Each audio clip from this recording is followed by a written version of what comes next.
Moi, je n'ai pas les termes juridiques pour expliquer ça, comme l'a fait l'avocat en parlant de flagrance. Mais ce que je constate, c'est que j'ai été pris chez moi un jour non ouvrable par des individus non autrement identifiés. Je l'ai dit la fois passée, mais permettez-moi que je vous le répète, parce que c'est important. Je suis moi-même un élu dans ce pays et je ne veux pas pour le droit des autres. Donc laissez-moi aussi l'occasion de me battre pour mes droits aujourd'hui.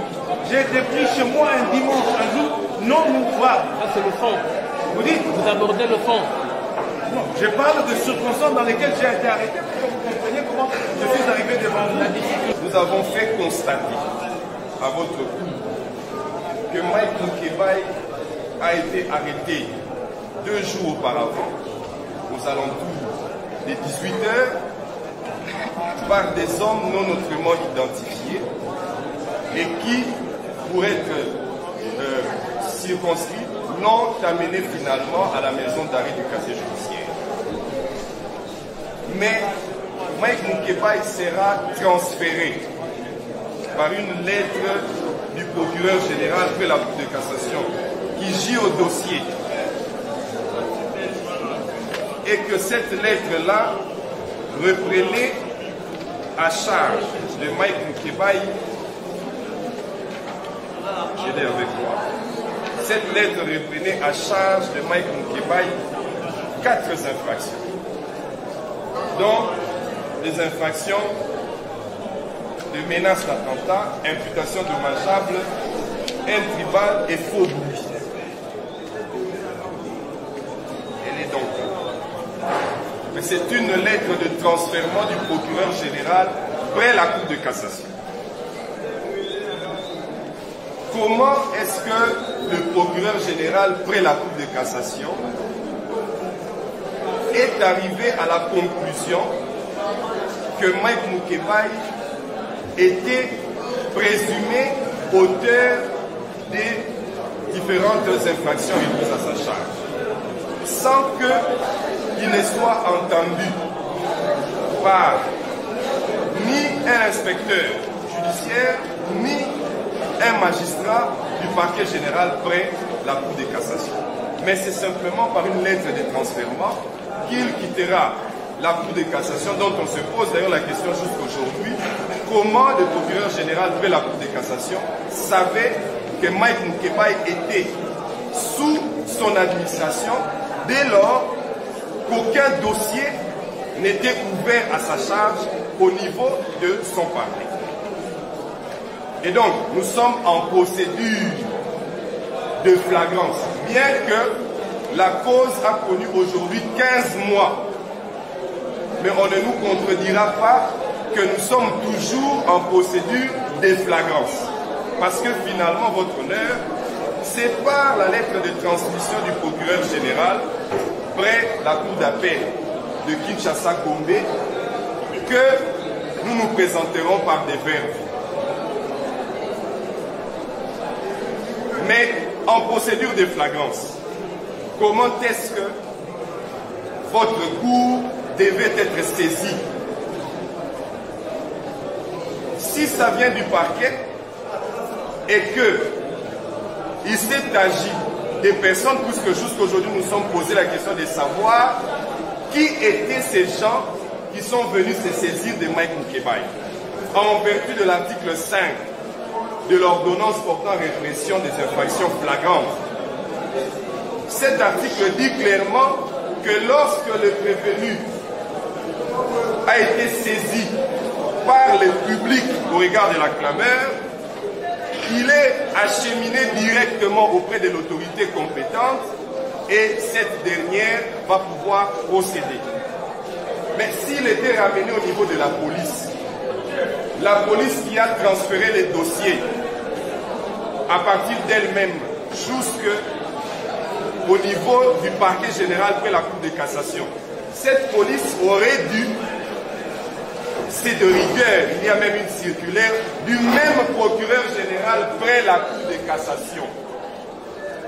Deux d'ailleurs, l'une qui donne le prototype, le modèle d'établissement des procès-verbaux, des saisies des prévenus, et l'autre qui indique clairement qu'un prévenu ne peut pas quitter de la police au parquet sans le procès verbal de saisie des prévenus.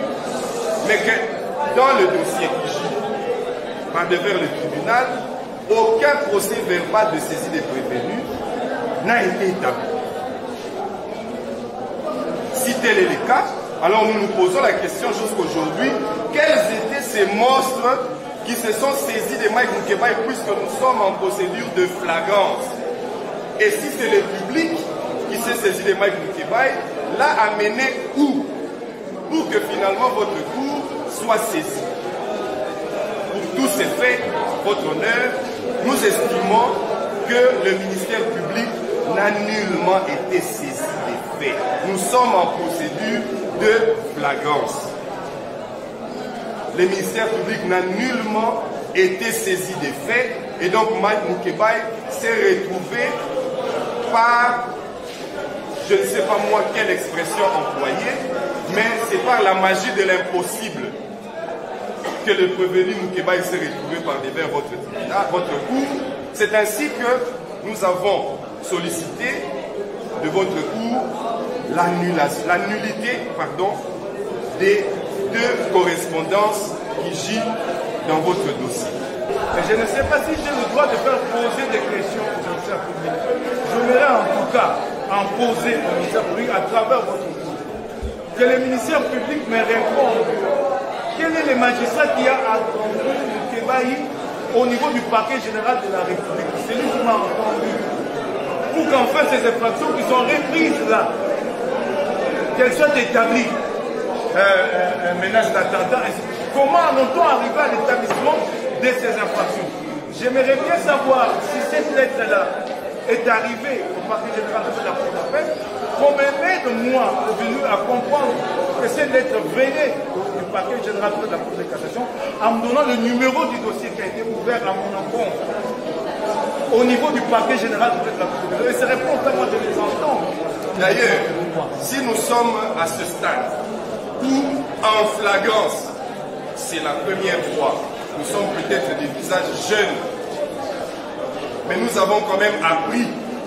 C'est pour nous la première fois de constater qu'en procédure de flagrance, une affaire a pris 15 mois. C'est la toute première fois. Et ce était dû, je ne sais pas moi si à une lenteur ou un dysfonctionnement de notre justice, qu'une simple exception d'incompétence nous a pris 8 mois, pardon, d'inconstitutionnalité, nous a pris 8 mois pour revenir par devers votre cour. Et donc, les préalables, comme le dit l'expression, avaient été soulevés avant toute instruction au fond, et ce, à la première audience. Que jusqu'à ce jour-ci, nous continuons et nous insistons à l'égard de la Cour de pouvoir nous réserver une suite, c'est parce que 15 mois durant, tous ces préalables n'ont jamais connu de décision de la part de la Cour. Je tombe à la renverse ici. Je ne suis pas juriste, il faudra qu'on m'explique, je vais en sortir ici, chercher des experts en la matière, qu'on m'explique si une procédure de flagrance, c'est ce que je veux comprendre, peut se transformer, chemin faisant, en procédure ordinaire. J'aimerais bien avoir la réponse. Il dit que non, maintenant, puisqu'il y a 15 mois, ça s'est transformé. J'aimerais que quand vous aurez à s'appuyer sur la question, que vous posez ces questions-là comme moi. Et celui qui évoque ces questions-là, que cette procédure, finalement, elle n'est plus une procédure de flagrance, elle est devenue une procédure ordinaire. Alors, je me demande en ce moment-là, sans être s'il n'y a pas de conséquences à dire, je voulais m'arrêter là, et je crois que je reviens à ce que j'ai dit. Vous êtes des garants des libertés individuelles et des droits fondamentaux. Et je constate que sur les questions fondamentales que j'ai posées, à savoir le numéro du dossier, à savoir le nom du magistrat qui m'a entendu, rien dans ce sens-là n'a été évoqué du côté du ministère.